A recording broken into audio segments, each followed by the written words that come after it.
آج ہم ایک فراہم کردہ تحریر کی روشنی میں ایک دلچسپ سوال دیکھ رہے ہیں۔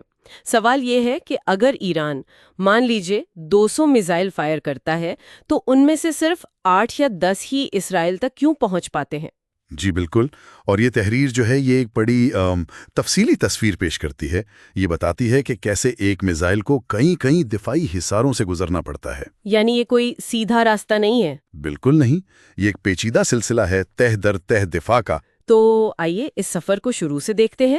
تحریر کے مطابق جیسے ہی میزائل اصفہان سے نکلتا ہے تو سب سے پہلے کیا ہوتا ہے؟ دیکھیں، تحریر کہتی ہے کہ فوراً ہی عراق میں جو امریکی فوجی موجود ہیں وہ ایک رکاوٹ ہیں۔ پھر متحدہ عرب امارات میں فرانسیسی رافیل طیارے، اچھا، جنہیں سعودی عرب اپنی فضائی حدود استعمال کرنے دیتا ہے؟ جی ہاں بالکل، اور ساتھ ہی خلیج فارس میں امریکی طیارہ بردار بحری جہاز USS کارل ونسن اور اس کے ساتھ جو میسائل شکن جہاز ہیں وہ سب اسے روکنے کی کوشش کرتے ہیں۔ یعنی میزائل کے سفر کے بالکل آغاز میں ہی اتنی ساری رکاوٹیں، یہ تو کافی زیادہ ہے۔ جی، یہ پہلا حصہ ہے، اور فرض کریں میزائل ان سب سے بچ نکلتا ہے تو کیا ہوتا ہے پھر؟ تو تحریر کے مطابق اگلی لائن میں اردن کی فضائیہ شامل ہیں۔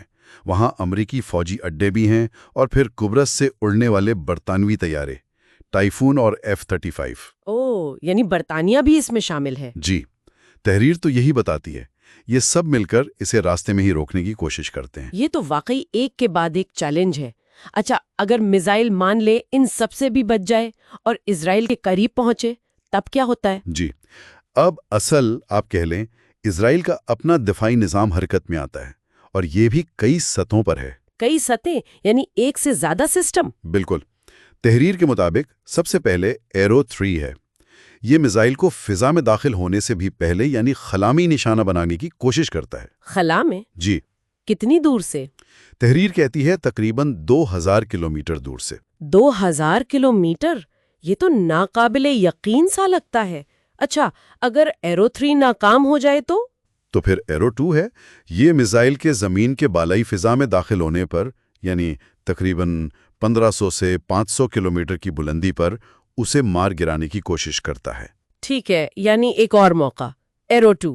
جی، اور اگر میزائل اس سے بھی بچ کر اور نیچے آ جائے تو پھر ڈیوڈ سلنگ سسٹم ہے۔ یہ درمیانی رینج کے لیے ہے، جیسے کروز میزائل یا چھوٹے بیلسٹک میزائل۔ یہ تقریباً 300 سے 40 کلومیٹر کے دائرے میں کام کرتا ہے۔ اچھا، ایرو 3، ایرو 2، ڈیوڈ سلنگ، یہ تو 3 ہو گئے۔ کیا اس کے بعد بھی کچھ ہے؟ ہاں، تحریر کے مطابق ایک آخری دفاعی لائن بھی ہے، وہ ہے آئرن ڈوم۔ آئرن ڈوم، یہ نام تو بہت سنا ہے۔ یہ تو راکٹوں کے لیے مشہور ہے نا؟ جی، بنیادی طور پر اسی کے لیے ہے، لیکن تحریر کہتی ہے کہ یہ میزائلوں کے خلاف آخری دفاعی کوشش کرتا ہے، بہت قریب آنے پر، یعنی 70 کلومیٹر سے لے کر صرف 4 کلومیٹر تک کی رینج میں۔ صرف 4 کلومیٹر، یعنی بالکل آخری لمحے میں؟ جی بالکل، آخری دفاعی اثار۔ تو اس تحریر کا خلاصہ یہ ہے کہ اتنی ساری اور اتنی جدید دفاعی لائنوں کی وجہ سے، جن میں کئی ممالک شامل ہیں، ایران کے جو میزائل ہیں ان کی اکثریت ہدف تک پہنچ ہی نہیں پاتی۔ بالکل، تحریر یہی نتیجہ اخذ کرتی ہے، اور یہ بھی واضح کرتی ہے کہ یہ میزائل ایران کے اپنے بنائے ہوئے ہیں، جبکہ دفاعی ٹیکنالوجی جو استعمال ہو رہی ہے وہ دنیا کے کئی جدید ترین ممالک کی ہے۔ یہ واقعی غیر معمولی صورتحال ہے۔ یہ صرف ٹیکنالوجی کی جنگ نہیں لگتی؟ نہیں، یہ اس سے زیادہ ہے۔ یہ مربوط دفاعی منصوبہ بندی، شاید مختلف ممالک کے درمیان تعاون، جیسا کہ تحریر سے ظاہر ہوتا ہے، ان سب چیزوں کی عکاسی ہے۔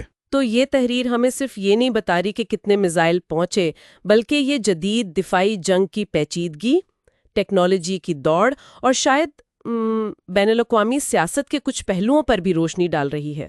جی ہاں بالکل، یہ دفاعی حکمت عملی اور ٹیکنالوجی کی گہرائی کو سمجھنے میں مدد دیتی ہے۔ البتہ اس ساری بحث سے ایک سوال ضرور پیدا ہوتا ہے، جو شاید تحریر سے تھوڑا آگے کا ہے۔ وہ کیا؟ وہ یہ کہ مستقبل میں کیا ہوگا؟ یہ جو میزائل ٹیکنالوجی اور دفاعی نظاموں کی دوڑ ہے، یہ کس طرف جائے گی؟ کیا حملہ آور صلاحیتیں ہمیشہ دفاع پر حاوی رہیں گی، یا دفاعی نظام اتنے مؤثر ہو جائیں گے کہ حملے بے معنی ہو جائیں؟ یہ واقعی ایک اہم سوال ہے، اور اس کے اثرات کیا ہوں گے، خاص طور پر علاقائی استحکام پر؟ جی، یہ غور طلب بات ہے۔ ویسے یہ بتانا ضروری ہے کہ فراہم کردہ تحریر کا اختتام ایران کے لیے دعا پر ہوتا ہے۔ ٹھیک ہے، تو یہ تھی آج کی گفتگو